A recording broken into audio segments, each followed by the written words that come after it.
Hello everyone, welcome back to my channel Ramya life and living. అందరూ ఎలా ఉన్నారు? నేనైతే చాలా బాగున్నాను.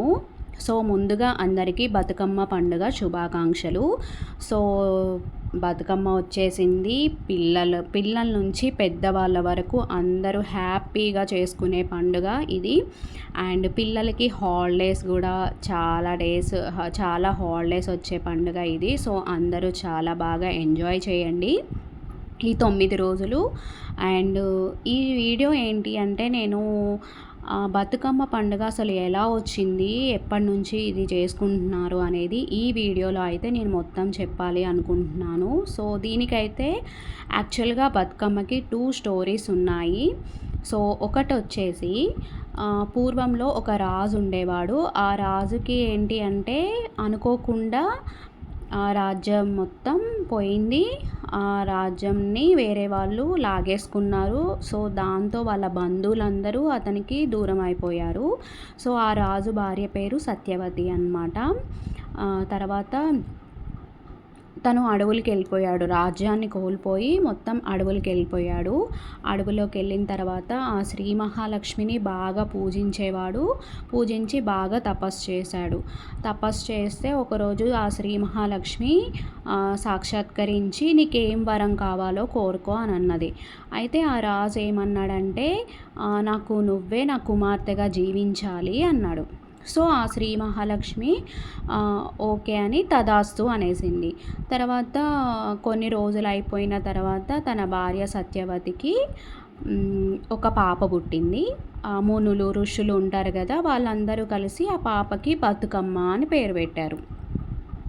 సో అప్పటి నుంచి బతుకమ్మ అని పేరు వచ్చింది. అండ్ కొన్ని రోజులకి శ్రీ మహాలక్ష్మి పెద్దదైంది. ఆ శ్రీ మహావిష్ణువే రాజుగా వచ్చి తనని పెళ్లి చేసుకున్నాడు. సో అంత హ్యాపీగా ఉన్నారు రాజు, తన భార్య సత్యవతి అండ్ ఆ శ్రీ మహాలక్ష్మి, మహావిష్ణువు అందరూ చాలా సంతోషంగా ఉన్నారు.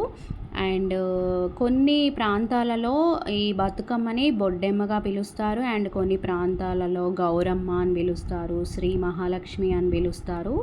సో ఆ గౌరమ్మని ఏదైనా ఏ పేరు పిలిచినా ఒకటే. అండ్ ఆ రాజు కూడా ఈ బతుకమ్మ అని వచ్చిన తర్వాత ఆ రాజ్యాన్ని కూడా సాధించుకున్నాడు. ఆ రాజ్యపాలన చేసేవాడు. అప్పటి నుంచి బతుకమ్మ ఫెస్టివల్ అనేది వచ్చింది. ఇది ఫస్ట్ స్టోరీ అన్నమాట. అండ్ సెకండ్ స్టోరీ వచ్చేసి, ఒక ప్రాంతంలో బాగా కరువు ఉండేది, వాటర్ ప్రాబ్లం ఉండేది, చాలా పంటలన్నీ ఎండిపోయాయి, పంటలు పండేవి కాదు, బాగా ఎండిపోయాయి. అయితే కొన్ని రోజుల తర్వాత అడవిలోకి వెళ్ళారనమాట కొంతమంది ప్రజలు. అడవిలోకి వెళ్తే అక్కడ తంగేడు పూల దగ్గర అనుకోకుండా ఒక పాప కనిపించింది. ఆ పాపని తీసుకొచ్చి వాళ్ళు బాగా పెంచుకున్నారనమాట. ఆ పాపకి బతుకమ్మ అని పేరు పెట్టారు. ఏంటంటే బతుకమ్మ ఆ పాప వచ్చిన దగ్గర నుంచి వాళ్ళ ప్రాంతంలో కరువు అంతా పోయి, వాటర్ ప్రాబ్లం అంతా పోయి, వాళ్ళకి పంటలు బాగా పండేవి, వాటర్ ప్రాబ్లం ఉండేది కాదు. అందరూ చాలా సంతోషంగా ఉన్నారు. అందుకని అప్పటి నుంచి పంట పండిన ప్రతిసారి తంగేడు పువ్వులు, రకరకాల పువ్వులతో బతుకమ్మను పేర్చి ఇలా బతుకమ్మ పండుగ ఇలా ప్రజలందరూ చిన్న నుంచి పెద్ద వరకు అందరూ ఇలా బతుకమ్మను పేర్చి ఆ గౌరమ్మని ఇలా పాటలతో బాగా సందడిగా ఆడేవాళ్ళు అనమాట. సో ఇది వచ్చేసి సెకండ్ స్టోరీ. ఈ 2 స్టోరీస్ అయితే బతుకమ్మ స్టోరీస్ అన్నమాట. సో ఇంతే అండి. ఈ వీడియోలో అయితే నేను యూస్ఫుల్ అవుతుందనే అనిపిస్తుంది నాకు. వీడియో యూస్ఫుల్ అనిపిస్తే మీకు తెలిసిన వాళ్ళకి ఎవరికైనా షేర్ చేయండి అండ్ లైక్ చేయండి. నా ఛానల్ని సబ్స్క్రైబ్ చేసుకోండి for more videos. So video అయితే స్కిప్ చేయకుండా ఎండ్ వరకు చూడండి. మీకు 2 స్టోరీస్ తెలియాలి అంటే వీడియో స్కిప్ చేయకుండా ఎండ్ వరకు చూడండి. వీడియో నచ్చితే ఖచ్చితంగా లైక్ చేయడం మాత్రం మర్చిపోకండి. Thank you so much for watching my videos. So మా పిల్లలకు కూడా హాలిడేస్ ఇచ్చేశారు. ఇంకా ఈ 9 డేస్ రకరకాల పువ్వులతో, మనకి ఏ పువ్వు పనికి రాకుండా పోదు, అన్ని పూలతో పూజించవచ్చు, అన్ని పూలతో చేయొచ్చు, అన్ని ఆకులతో చేయొచ్చు. సో ఈ బతుకమ్మలో కూడా మనకి 9 రకాలు ఉన్నాయి. 9 రోజులు 9 రకాలు. ఎంగిలి పూల బతుకమ్మ, అటుకుల బతుకమ్మ, సద్దుల బతుకమ్మ అని చెప్పేసి ఈ 9 రకాల బతుకమ్మలు కూడా ఉన్నాయి. సో ఒక్కొక్క రోజు ఒక్కొక్క బతుకమ్మని ఒక్కొక్క పేరు పెట్టి ఇలా పూజిస్తారనమాట.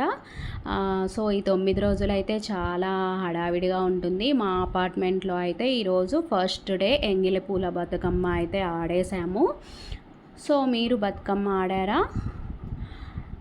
సో వీడియో అయితే ఇంతే అండి. చాలా లాంగ్ అయిపోతుంది. సో వీడియో అయితే స్కిప్ చేయకుండా ఎండ్ వరకు చూడండి. థ్యాంక్ యూ అండి. Thank you so much for watching my videos. ఈ వీడియో చూసిన ప్రతి ఒక్కళ్ళకి thank you so much. And నా ఛానల్ని ఇలానే ఎంకరేజ్ చేస్తూ ఉండండి. మోర్ వీడియోస్ చేస్తాను. మీరు కనుక సబ్స్క్రైబ్ చేసుకుంటే నాకు కొంచెం ఎంకరేజింగ్గా ఉంటుంది అండ్ మోర్ వీడియోస్ చేస్తాను. అండ్ ఇలా బతుకమ్మ ఆడిన తర్వాత అందరూ బతుకమ్మ స్టోరీ కూడా విన్నారు. అక్కడ ఉన్న వాళ్ళందరికీ తెలియాలి కదా. సో కొంతమందికి తెలిసి ఉంటుంది, తెలియదు కొంతమందికి. సో అందరికీ బతుకమ్మ స్టోరీ విన్నారు. విన్న తర్వాత ఆ గౌరమ్మకి హారతి పట్టేసి మంగళహారతి కూడా పాడేశారు. అండ్ అమ్మవారికి ప్రసాదాలు, పులిహోర, దద్దోజనం, అలా గుగ్గిళ్ళు అట్లా కొన్ని ప్రసాదాలు పెట్టేసి ఇలా మంగళహారతి పాడేసి అమ్మవారిని నీళ్ళల్లో నిమజ్జనం చేసి వచ్చేసారనమాట. ఇదే అండి ఫస్ట్ డే ఎంగిలి పూల బతుకమ్మ అయితే ఇలా జరిగింది. సో థ్యాంక్ యూ అండి. Thank you so much for watching. Bye bye.